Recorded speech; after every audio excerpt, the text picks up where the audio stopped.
along as far as going to an affair, that's good, a fair, or a carnival or something, because we used to go to carnivals all the time in Connecticut. And, I playing the games, doing the video, doing the pictures, meeting, I don't know, how many, let's see, at least 4 or 5 different people that Trish knew. It was awesome. I don't think I can ask for a better relaxing vacation before I started my new job, and it was awesome. It was just totally awesome. And it was funny. He was like, the one day we went up and we were coming in that back gate, and I kept slowing down because he kept going, "Are we there yet? Are we there yet? Are we there yet?" I'm like, "Why don't you just go count the corn stalks?" Just something, how little kids get anxious and things like that. But, then he really saw how big it was when he got the picture from on top of the mountain looking down. Yeah, he never... It's not the size of the fair, it's how you use it. Yeah, I know. He thought it was big just by riding around in the tram, but he really got the overall picture at the top of Center Hall Mountain. There was the food, the amount of prizes that you can win was, and there was, there was the 50-50, there was the 50-50 for the Lions Club. There was so much stuff, yeah. And I mean, we actually took it easy, and like we wasn't going to too much, but I finally just said, instead of beating my legs to death or whatever, and going home and really being tired, we rented scooters, and the one most interesting thing that I found, and I would have to say, the most, besides seeing Mike Trash Band. It's not the Mike Trash Band. It's Uncle Sam Band. It's Michael. Uncle Mike Sam Trash's band. Sorry. And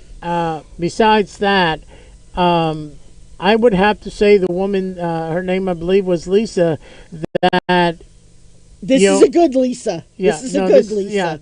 Yeah, that knew my Trish's dad, and the facts that she was telling Trish, and the picture that she gave Trish. It was, I mean, even though I never will be able to meet the man, I feel like I did meet the man, and, as Trish would say, him and I are a lot alike, in different ways, but it was very awesome. Him and I, meaning your father? My dad, yeah. You're not a lot. You're not a lot like him. I mean, it was, you aren't it was, an ass. I just, I wish there was a way, if there was a way that I can bring that man back for one day to say, hi, and thank him for, the service that he did for our country, and just to meet him one time, I wish I could, because he sounded really sounded like an awesome man. He had his good moments, but he had his bad moments too. Okay. Mike's looking at gave me the evil stare. I don't know what that means. I'll explain later. Okay, you'll explain later. Okay. But I just, I mean, when we were there on Thursday, we were told that because Thursday was Senior Citizens Day, if we wanted scooters, we had to be there early in the morning, before 10 o'clock, because they were going to go quickly. So we got there about 9, and we saw Lisa, and I thought she was coming to open. This is her name. It's not that Lisa. I understand, but stop it. And change your name. Mrs. D. I'll call her Mrs. D. Go. We thought she was going to open the stand, but she's like, no, I've got to go over and help with the scooters.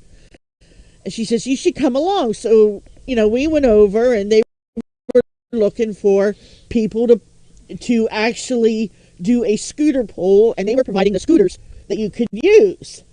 Well, the junkie over there, he's like, sure, I'll do it. So he got, he was registered, and he got on there, and I got a picture of it, and I got some video of it, and I looked back at the one picture of my dad, same color shirt, just sitting in the same position, you know. So, yeah, Mrs. D and I, we really had a heart-to-heart talk, and, you know, she told me a lot of things about the friendship with my dad and how sweet he was, and she told me about the dollar bill that was going back and forth between them. And he would go to her and give her $1 bill and say, "This is for a lap dance." Yep. And he would sign it. Well, the one time that they were there, she had the $1 bill and said, "This is for a lap dance," and had her sign it. Yeah. So, you know, and it would happen to be, unfortunately, the last Granger Fair that he went to. But it was awesome just to, you know, and the emotions between Trish and her was sad at the same time, but nice, because they were both crying, but they were crying over so much good memories that they had. And she thought a lot of them. I know you that. know, the one sad part about it is, you know, if her mother only knew those type of things. And yeah, I met her mother, and of course all the things that Trish was saying about her sister and a mom, and I didn't meet her brother, thank God. You know, it was something that, you know, it was her mother. When we first went over, we first got there and we went by, and I said, "You know what, you might as well get this over with, because you're going to, between these 3 days, you're going to go see her." She turned around, her mother was outside, and her mother was reading something, I don't remember, a book or something, and she looked up. Trish goes, "Hello." The look on her face looked like she'd just seen a ghost. And it was like she had such a surprise on her face.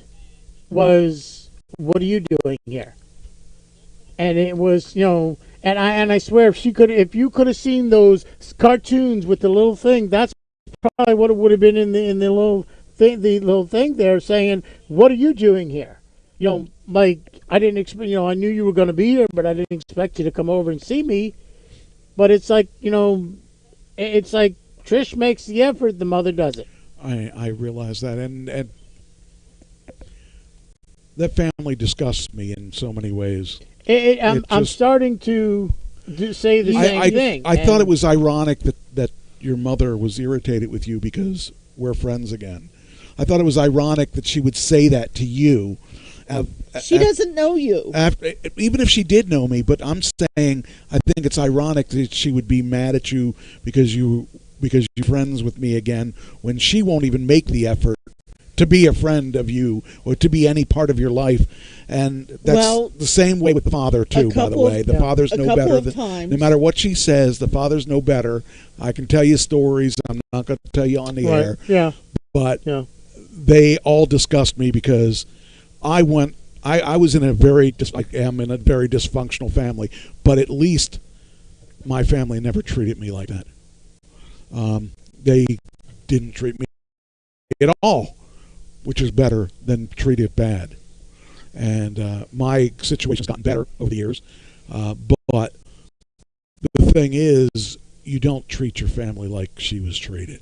And she's made the effort ever since I've known her. I've known her almost 20 years. Thank you. And she's made an effort ever since I've known her. And but the thing is, I don't make a big deal about it either. You do.